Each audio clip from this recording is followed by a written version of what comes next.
telo taona taoriany nandevona ny afo ny trano manara misy Andrambola Masoandro sy Ramorabe Andria Manjaka teny amin'ny vohitro Marivatana Ambohidratrimo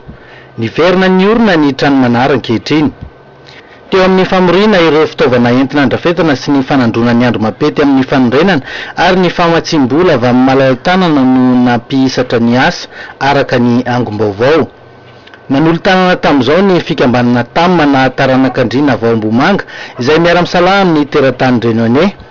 Nanatotosa ny asa kosa ny fikambanana maro na Marivatana Rova isan'ny ezaka manaraka ny fananganana indray ny lapanisy teo an-toerana ny alohan'ny fanjanahana tany. Mbola tazana eny an-toerana kosa ireo faritra manan-tantara sy tsangam-bato maro samihafa. Nanotrona ny fanolorana ny trano manara ho an'ny vahoaka ny Marivatana ireo andriana isam-pokom-pianakaviana Merina sy ny solotenan'ny ministera amin'ny vakoka sy ny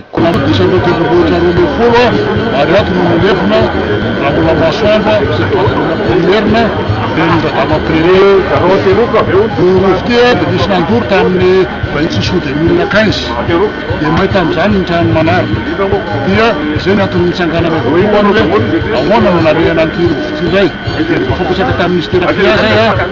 dia tao dia hoe tsy maintsy atao fiasin'ilay trano manaraka dia fofena manodidina ministera moa ndraikitra azy dia avy eo ministera